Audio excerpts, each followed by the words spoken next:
Pero bueno, vamos a continuar con el programa y tengo el honor de presentar al doctor José Alberto Ramírez León, quien es director ejecutivo de la Asociación Venezolana de Arbitraje, quien en este encuentro de secretarios nos acompaña para dar también el enfoque de qué es lo que se viene haciendo a nivel de nuestro país hermano Venezuela sobre las novedades. Hay un proyecto de reforma de la Secretaría Arbitral en el reglamento, ¿no? Entonces, nos gustaría conocer estos alcances, doctor, y bueno, bienvenido y gracias por participar en nuestro evento y tiene usted el uso de la palabra.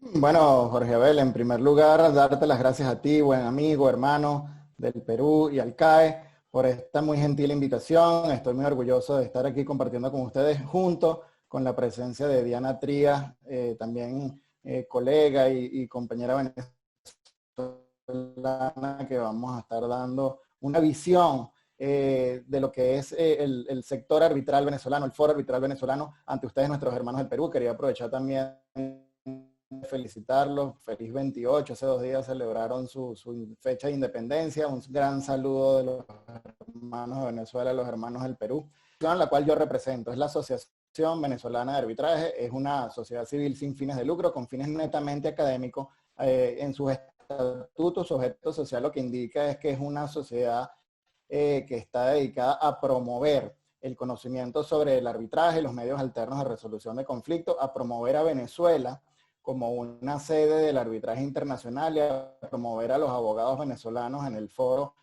nacional e internacional. Entonces, basándonos en eso, pues me siento como un embajador de la ABA, me siento como un embajador de Venezuela como país y del foro arbitral venezolano. Y lo que les quiero entonces poner un poco en el contexto, ¿dónde estamos parados en Venezuela en materia arbitral? Bueno, Venezuela, quiero comentarles en primer lugar que tiene un marco normativo bastante positivo. Venezuela es signatario de la Convención de Nueva York, de la cual más de 160 países del mundo son signatarios. Eso ya nos pone, digamos, un estándar armonizado. Adicionalmente, Venezuela es signataria de la Convención de Montevideo, de la Convención de Panamá, eso a nivel internacional. Venezuela como país suscribió el convenio CIADI en 1992, entró en vigencia en 1995. Lamentablemente, a partir de varios casos de arbitraje internacional de inversiones que tocaron a Venezuela dentro de esa vorágine de expropiación del gobierno de Hugo Chávez, en el año 2012 se decidió denunciar ese tratado. Venezuela ya no forma parte formal del convenio CIADI, no obstante, sigue ejerciendo la República la defensa de sus intereses en distintos arbitrajes que se han iniciado a partir, pues, de esa participación de Venezuela dentro del convenio CIADI. A nivel ya más local, en el año 1998 Venezuela promulgó su ley de arbitraje comercial, que es la que está vigente ahora.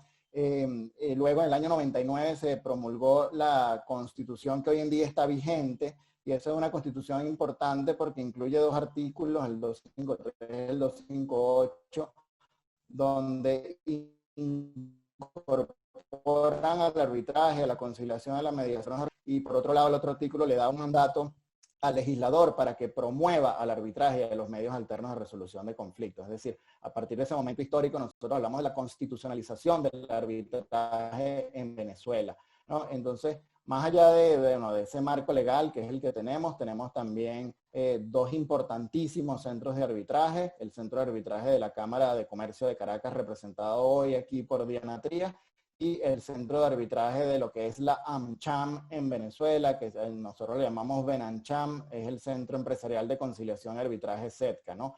Ambos centros de arbitraje tienen más de 20 años de buen andar y de marcar pauta en lo que es el arbitraje institucional en Venezuela. Ambos tienen sus reglamentos y esos reglamentos, como tú bien decías, Jorge, han sido, digamos, reformados en estos últimos meses para, digamos, incorporar o incorporarse en lo que es la tendencia mundial. Todos ustedes lo han comentado, que tiene que ver con la nueva normalidad que nos impone esta pandemia del COVID-19, ¿no? ambos reglamentos de los centros de arbitraje han incorporado pues, el uso de la tecnología a partir en lo que respecta al SETCA, el que está relacionado a la AmCham venezolana, lo llaman las guías de utilización de la tecnología en el arbitraje. En el caso del Centro de Arbitraje de la Cámara de Caracas se publicó un reglamento que trata todos estos temas de incorporación de la tecnología.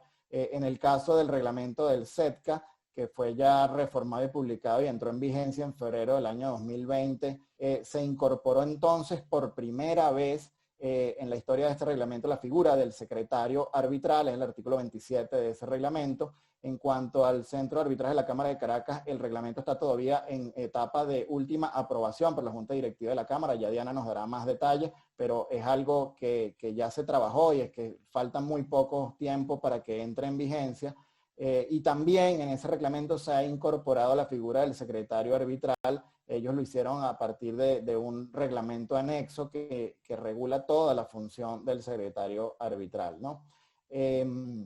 Bueno, ustedes bien saben que para que una jurisdicción sea considerada como una jurisdicción seria en materia de arbitraje debe cumplir con 3 grandes pilares. El primer pilar es tener una normativa, un marco legal armónico. Ya les expliqué que Venezuela lo tiene. El segundo paso es contar con una comunidad de practicantes del arbitraje que sea propositiva, trabaja, y Venezuela lo tiene. Están reunidos bajo el paraguas de la Asociación Venezolana de Arbitraje, donde hay muchísimos profesionales muy bien formados en las mejores universidades venezolanas y del exterior, que todos los días trabajan y ponen su grano de arena para promover el arbitraje, el estudio, para escribir, para publicar, para hacer seminarios como estos. Recientemente se organizó el 6º Congreso Anual de Arbitraje Nacional e Internacional, en el cual contamos siempre todos los años con invitados internacionales. Lo hicimos dentro del marco de lo que llamamos por primera vez la primera semana del arbitraje de Caracas, para ponernos en las tendencias modernas, como bien lo hace París con el Arbitration Week de París, como lo hace Londres, como lo hace Nueva York.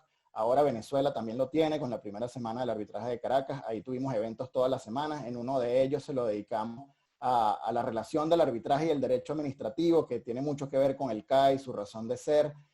Ahí tuvimos un invitado internacional del Perú, el doctor José Daniel Amado, profesor conocido, practicante del arbitraje en Perú. Eso es lo que queremos nosotros, intercambiar, digamos, posibilidades de intercambio académico y promover ese tipo de actividades. Entonces, ahí en ese segundo gran pilar también tenemos una excelente nota. La comunidad arbitral venezolana está muy bien preparada, es muy estudiosa y hace muchísimo esfuerzo. Y el tercer gran pilar que debe tener una jurisdicción para ser considerada una jurisdicción seria es una buena relación entre poder judicial y arbitraje, ¿no?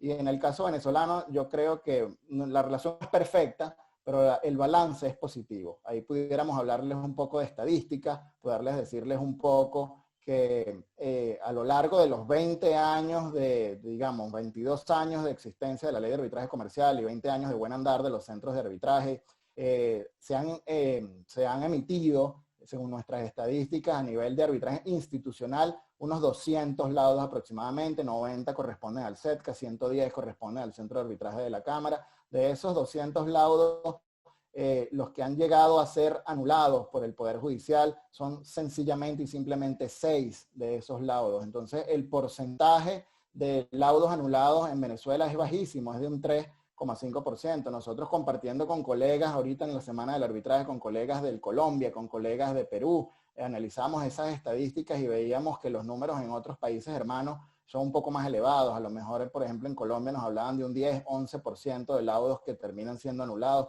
En el Perú es algo similar, nos decían un 10-11%, 12% de laudos que terminan anulados. En ese sentido, en Venezuela, el porcentaje de laudos anulados es bastante bajo y eso es data dura. Eso quiere decir que hay una buena relación entre el Poder Judicial y el arbitraje. No le digo que es perfecta porque tenemos ahorita justamente un tema que nos tiene a todos los miembros del Foro Arbitral Venezolano muy alerta, que es una solicitud que se ha introducido en la Sala Constitucional del Tribunal Supremo de Justicia, pidiéndole a esa sala que se aboque al conocimiento de un arbitraje en curso, un arbitraje institucional en el SETCA, y a raíz de esa solicitud, la Sala Constitucional, si bien no admitió esa solicitud de abocamiento, lo que hizo fue dictar una medida cautelar, suspendiendo el arbitraje institucional, pidiendo el expediente, y como en temas digamos, de COVID-19 y de pandemia, el Poder Judicial venezolano está paralizado, pues estamos en ascuas con respecto a ese caso, ¿no? Eso entonces me lleva a conectar con la importantísima labor que llevan los centros de arbitraje en Venezuela, porque se han incorporado en la modernidad. Ambos han hecho los mejores esfuerzos para reformar sus reglamentos, para permitir que todas las audiencias y todos los actos administrativos propios de la administración de los arbitrajes se lleven a cabo de manera virtual.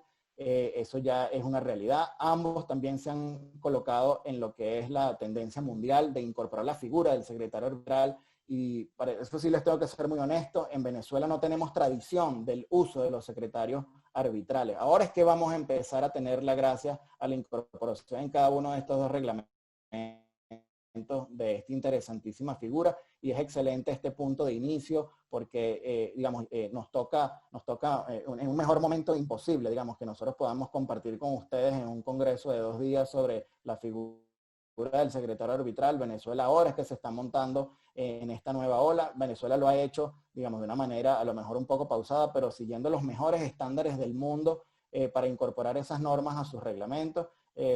Una de las distintas bases que se analizaron para hacer estos reglamentos o estas reformas a los reglamentos e incorporar la figura es, por ejemplo, la guía del John ICA, del International Council for Commercial Arbitration, que es un documento interesantísimo sobre el uso de la figura del secretario arbitral. Eso se analizó. Ha habido muchos abogados venezolanos, bueno, no muchos, pero algunos abogados venezolanos le han dedicado tiempo a estudiar la figura, han escrito doctrina, se han publicado algunos papers interesantes. Pues todas esas recomendaciones fueron tomadas en cuenta y se incorporó la figura del secretario arbitral dentro de los reglamentos, ¿no? Volviendo entonces a entrar un poco ya más aterrizando la idea y en materia, antes de que se me acabe el tiempo, quería decirles que, bueno, la manera como se estructuran los centros de arbitraje en Venezuela incorporan la figura del director ejecutivo y del secretario ejecutivo. Es decir, nuestros reglamentos siempre han tenido esa figura del secretario del centro de arbitraje. Pero lo que quiero destacar y separar es que una cosa es ser el secretario del centro de arbitraje y otra cosa es ser un secretario de un arbitraje en marcha. Entonces, para diferenciar esas funciones, pues el secretario del centro de arbitraje es un empleado del centro de arbitraje, tiene que, digamos, tiene esa relación de dependencia, ese es su lugar de trabajo permanente, es un trabajo permanente, es un trabajo, digamos, donde ellos, los miembros de los funcionarios del centro de arbitraje se tienen que distribuir entre ellos todo el trabajo administrativo, desde la atención del público, desde digamos, el seguimiento a los árbitros para que cumplan los lapsos que están previstos en los reglamentos para todos los lapsos procesales y emisión de laudos, para que de esa manera se emitan dentro del lapso que prevé el reglamento y eso haga tener, digamos, darle un buen nombre y crear marca para los centros de arbitraje como efectivos y eficientes. Pero ninguno de los secretarios de los centros de arbitraje se metía de lleno a trabajar dentro de un caso en específico. Eso ahora es el que vamos a empezar a tenerlo a raíz de la incorporación de esta figura. Entonces, la figura que nosotros tenemos prevista en nuestros reglamentos para el secretario no es, digamos, de un empleado permanente, ni del tribunal arbitral, ni del centro de arbitraje, sino su mandato durará o su función durará, pues durante el tiempo que dure ese procedimiento en arbitraje en particular, ¿no? Algunas características importantes para comentarles que tienen nuestras normas sobre secretario, por lo menos en particular a las que tiene el reglamento del CEDCA, es que limita a que la posibilidad de que el tribunal arbitral nombre un secretario lo limita a un secretario. En los estándares mundiales eso pues no está escrito en piedra de esa manera, digamos, existen casos, por ejemplo, hay uno muy importante de un arbitraje importantísimo en la Corte Permanente de Arbitraje de La Haya, donde se nombraron 3 miembros auxiliares del tribunal, ¿no? Un secretario, un subsecretario y un asistente del tribunal. Eso existe. En Venezuela lo limitamos a que, por este reglamento, a que se pudiera nombrar solo uno, me imagino que también por un tema de cuidar los costos. Se limitó también a que el candidato para ser secretario debe ser abogado. Eso, bueno, es un tema interesante porque bajo la ley de arbitraje venezolana puede haber arbitraje de derecho, pero también arbitraje de equidad. Se exige ser abogado para ser árbitro de derecho, pero no se exige para ser árbitro de equidad. Ahora con respecto a la figura del secretario, sí se exige que debe ser abogado. Bueno, más allá de eso, no hay temas con respecto a la edad, con respecto a los años de experiencia, nada de eso se exige. Lo que sí se dice en el reglamento es que una vez que el tribunal arbitral le informa a las partes que tiene intención de nombrarlo, pues está obligado a hacerle llegar a las partes un currículum para que las partes vean cuál es la experiencia que tiene esa persona que va a potencialmente a ser nombrada como secretario, y las partes tienen que dar por escrito su visto bueno al nombramiento de esa persona que va a trabajar como secretario. El tema de los honorarios es un tema también importante que se toca dentro de este reglamento. La manera como estamos manejando en los reglamentos el tema de los honorarios es que si la iniciativa de nombrarlo proviene de parte del tribunal arbitral, entonces se entiende que es ese tribunal arbitral, de los fondos que las partes han abonado como honorarios para los miembros del tribunal, de ahí los miembros del tribunal se ponen de acuerdo y separan un porcentaje. Se le informan previamente al candidato a secretario cuántos son los honorarios que él va a ganar por ese caso, y si hay aceptación en cuanto a esas condiciones económicas, pues es el tribunal el que le paga los honorarios de los que él recibe de las partes al secretario. También existe la posibilidad de que sea una iniciativa de las partes que se nombre al secretario del tribunal arbitral. En ese sentido, desde el punto de vista de los honorarios, lo que prevé el reglamento del SETCA es que pues, son las partes, si lo promueven, las que deben pagar adicional a lo que ya están pagando por tarifa administrativa, que incluye los honorarios de los árbitros, deberán pagar adicional por el servicio del secretario arbitral, y existe una tabla donde bueno, se valora por las horas invertidas lo que va a hacer la remuneración del secretario, pero se le coloca en ese sentido un límite que no debe ser mayor al 10% de lo que va a corresponder a la totalidad de la remuneración del tribunal arbitral. Esa es la manera como lo tienen previsto ahí. Las actividades, las facultades que puede realizar el secretario arbitral según el reglamento, pues se refiere a actividades digamos, administrativas, de buen manejo del expediente, mantener comunicación con el centro de arbitraje y con las partes, recibir la correspondencia, preparar memorando, preparar borradores de órdenes procesales. La única limitación que tiene el reglamento es que le prohíbe al secretario asumir la función adjudicativa, es decir, no puede el secretario arbitral laudar ni tomar decisiones, pero sí puede participar de las audiencias, sí puede tener acceso a todos los documentos, puede ordenarlos, puede preparar borradores. En mi opinión, inclusive podría preparar borradores de actas de términos de referencia o acta de emisión, inclusive borradores de laudo. Todo eso, en mi opinión, estaría permitido siempre y cuando la labor de laudar, la labor, digamos, intelectual de tomar la decisión la tenga el tribunal arbitral, pero eso no obsta para que el secretario, digamos, participe ayudando en la redacción de algunas partes en este caso del laudo, o de órdenes procesales o de acta de términos de referencia.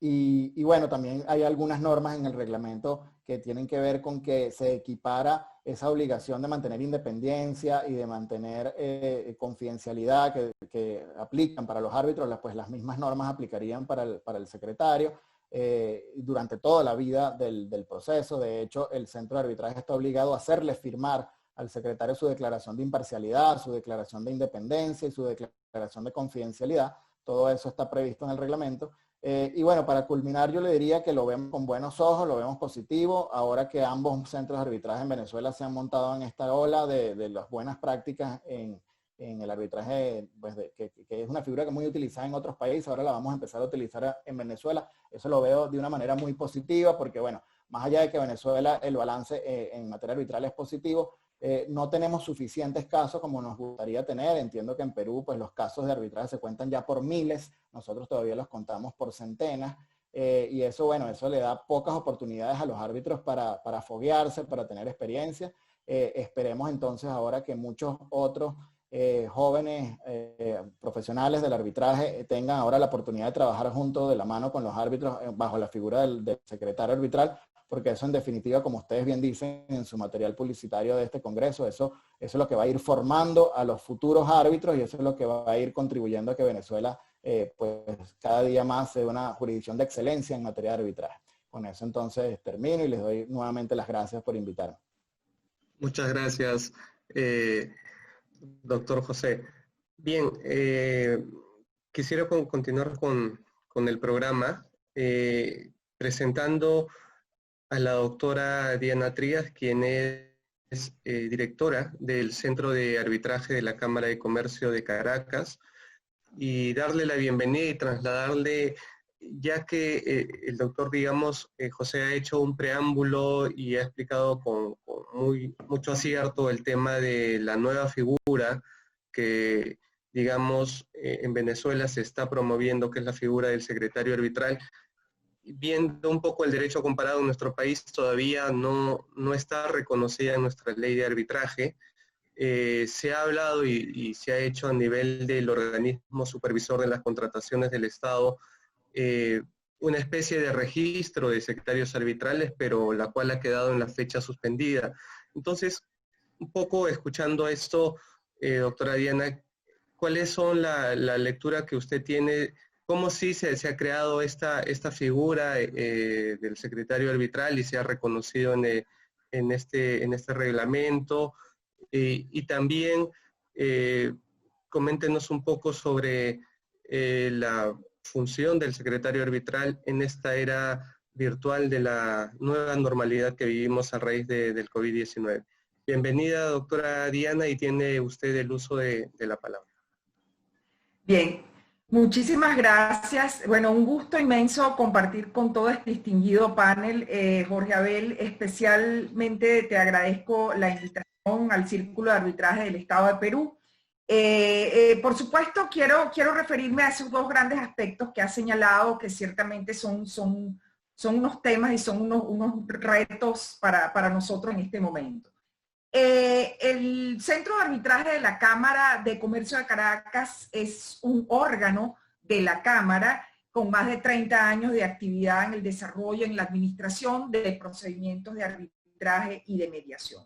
Quería señalarles o comentarles que en momento en que surge la pandemia, nosotros estábamos en un proceso de revisión de nuestra normativa que por diversas razones, no solamente para adaptarnos a lo que son las tendencias en materia de arbitraje y mediación, sino que adicionalmente requería por parte de nosotros la revisión de lo que era de alguna manera el denominado reglamento administrativo, donde están las tarifas por servicio, donde están las tarifas de honorarios de árbitros, los honorarios de árbitros, y había que, ciertamente el proceso inflacionario que vive Venezuela nos colocó ante unos honorarios y unas tarifas verdaderamente disociadas de una realidad económica, lo cual, por supuesto, requirió su revisión. En ese momento, esto dio origen a la elaboración de diversos proyectos. En primer lugar, se elaboró el reglamento de arbitraje y de mediación,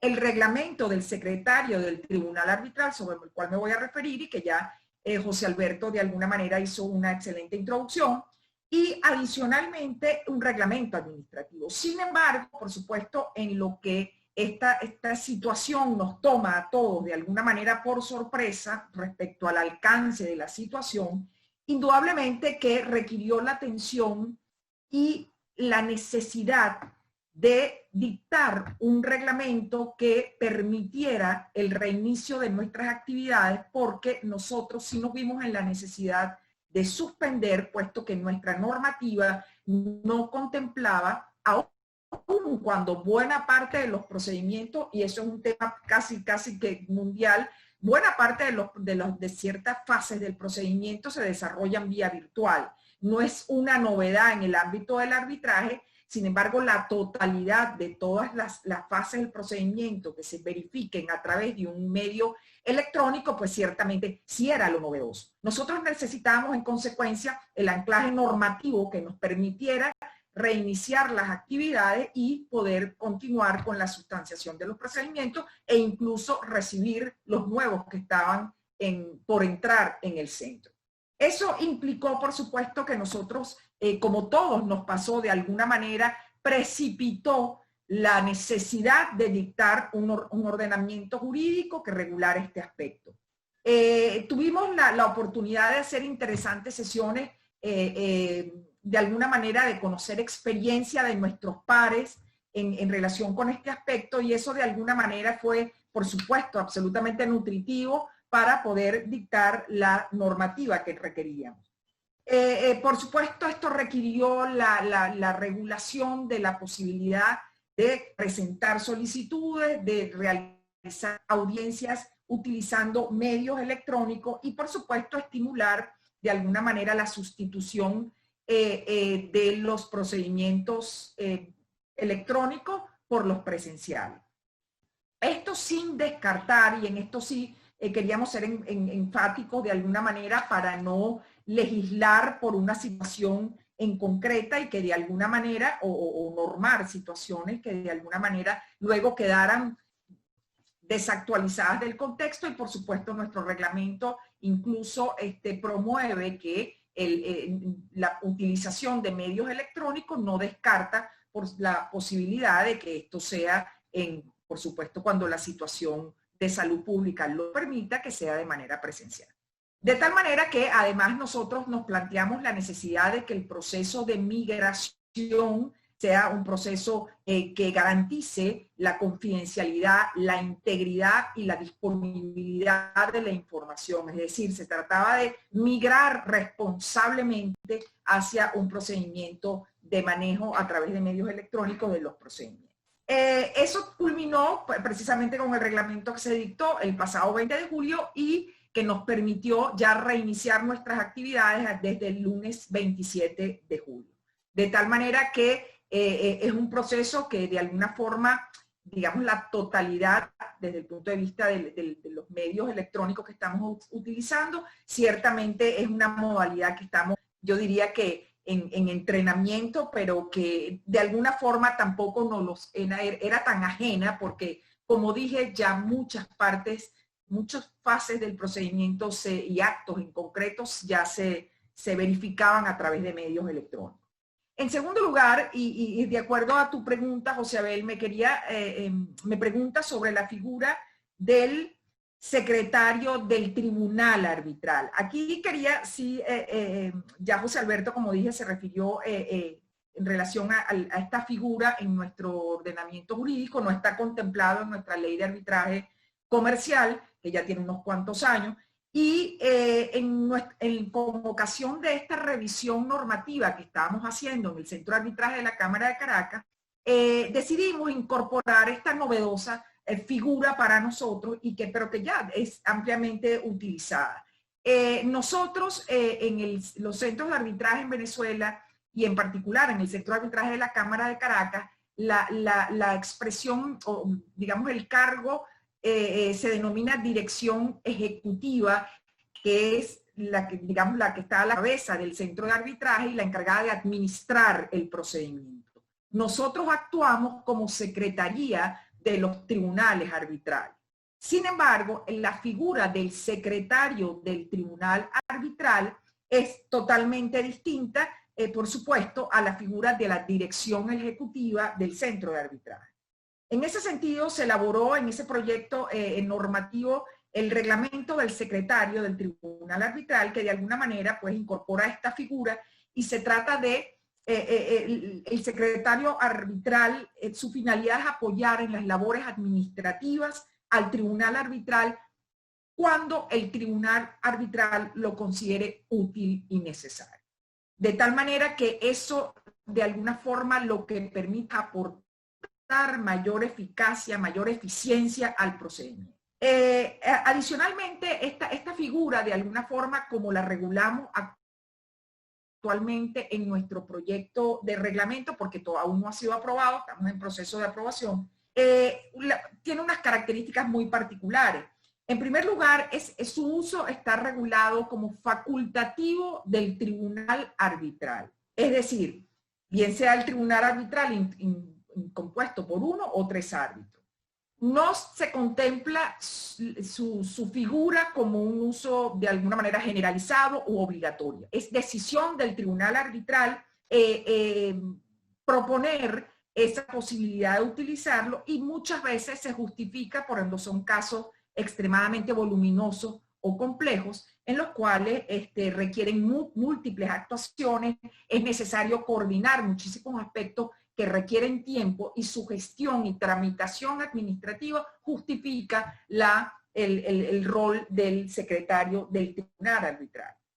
En ocasiones, y aun cuando no sean arbitrajes muy complejos o muy voluminosos, en ocasiones son las agendas de los árbitros la que eventualmente puede determinar que sea conveniente, para no ir en contra de la eficacia y la celeridad propia del arbitraje, que se designe a un secretario arbitral. En todo caso, Se trata de un auxiliar que en modo alguno tiene facultades decisorias o valorativas de posiciones de hecho o de derecho dentro del procedimiento, que son absolutas, de las partes que son absolutamente potestad exclusiva de los árbitros.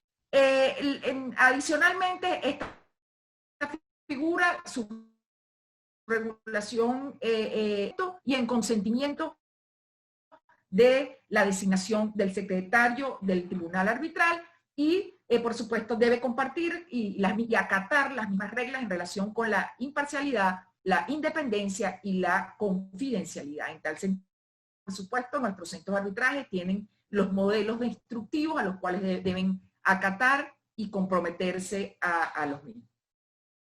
Su selección es responsabilidad del tribunal arbitral. Es decir, el centro de arbitraje no se inmiscuye en la decisión del tribunal arbitral en cuanto a su selección. Ha sido la experiencia que conocemos al respecto. Casi siempre los secretarios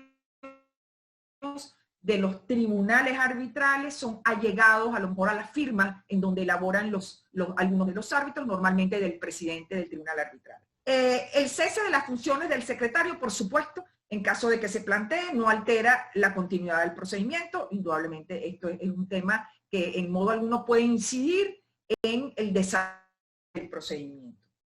Debe ser una persona natural. Entendemos, hay unas experiencias en cuanto a la inconveniencia de que sean personas jurídicas, es decir, hay firmas de abogados que eventualmente pueden, incluso ofrecen los servicios de actuar como secretarios del tribunal arbitral.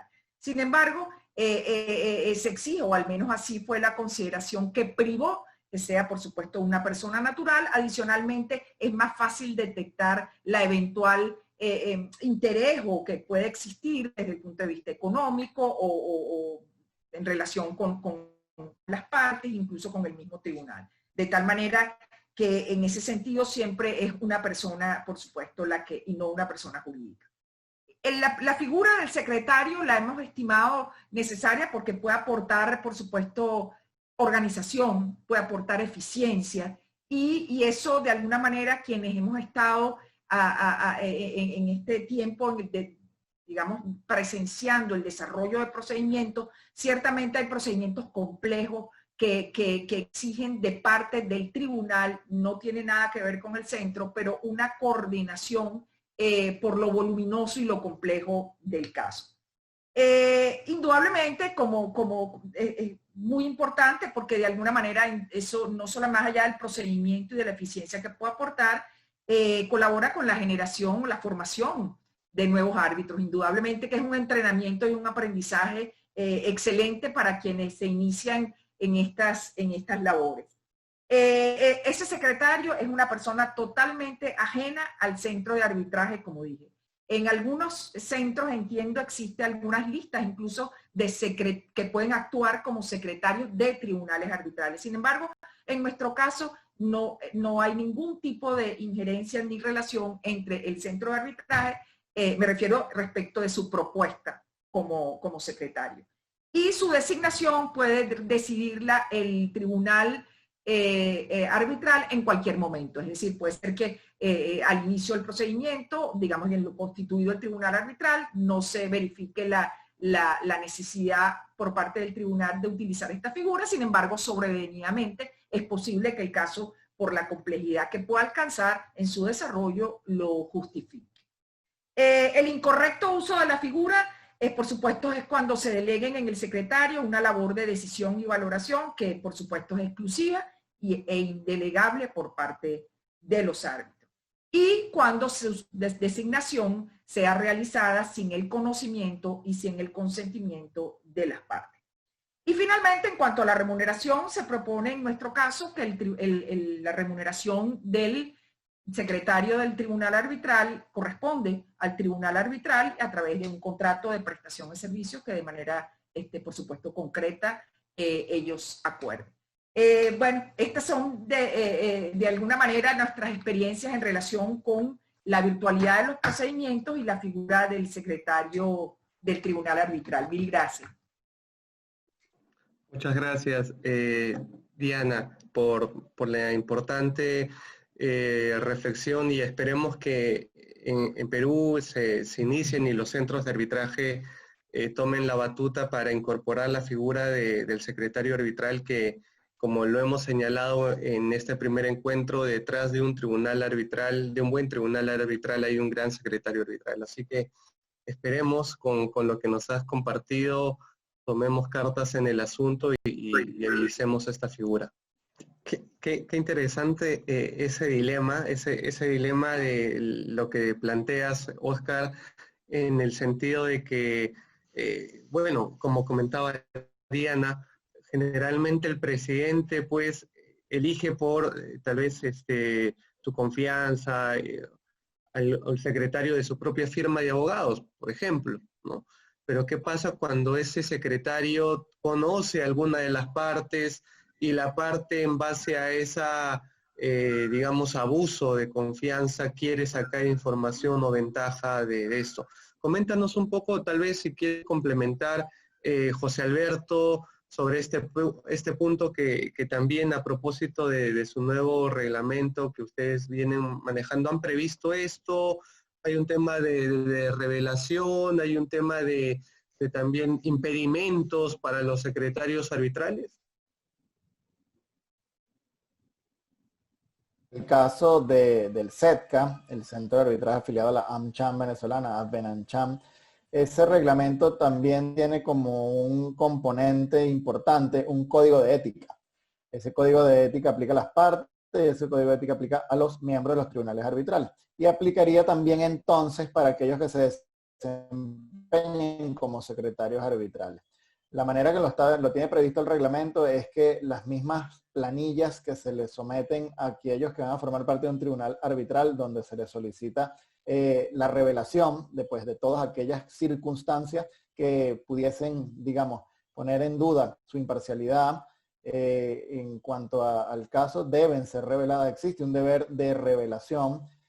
Si, por ejemplo, el secretario conoce a las partes, tiene una enemistad manifiesta, una amistad manifiesta o una relación de familiaridad en cierto grado de consanguinidad con alguna de las partes o sus representantes, pues todo eso son obligaciones que deben ser reveladas. En todo caso, lo que prevé el reglamento es que, digamos, la mayoría de las veces asumimos que, o yo puedo anticipar que la figura del secretario va a ser escogida a solicitud de los miembros del tribunal. O sea, el reglamento prevé ambas figuras. No puede ser también que las partes lo sugieran. Pero en la práctica yo creo que lo que se va a dar mayoritariamente es que son los miembros del tribunal arbitral los que van a tener la iniciativa de nombrar al secretario. Y eso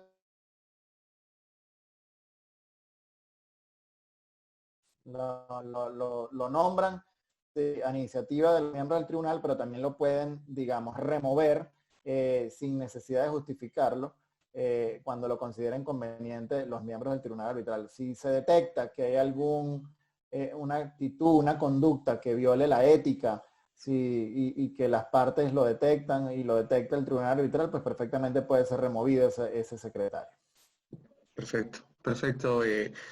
Y voy con Diana en esta misma línea, un poco tocando, nos han hecho la consulta de qué pasa en estos casos de corrupción en el arbitraje, y te comento un poco el panorama que se viene investigando en nuestro país a propósito de los arbitrajes Odebrecht, donde también se han citado a los secretarios arbitrales, ¿no? Se han notificado a los secretarios por el Ministerio Público, por la Fiscalía, y a los secretarios se les está diciendo, pero tengo registrado llamadas, ¿no?, que tú hacías con alguna de las partes, cuál era la relación, cuál es tu lectura sobre este punto en estos temas de corrupción, y si hay alguna medida de blindaje para los secretarios que de alguna manera se tienen que cumplir para cuidar, si no caer, digamos, pues, en excesos que escapan de sus funciones, para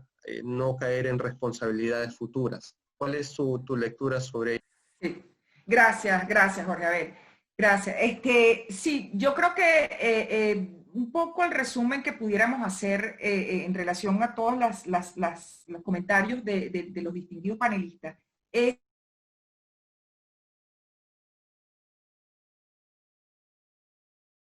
particularmente cuidadoso en su gestión. Tiene que ser extremadamente, como bien señalaba Oscar, es un elemento esencial en estos cargos. ¿Por qué? Indudablemente que hay una relación muy cercana de partes con el centro de arbitraje, con la dirección ejecutiva, de los miembros del tribunal arbitral.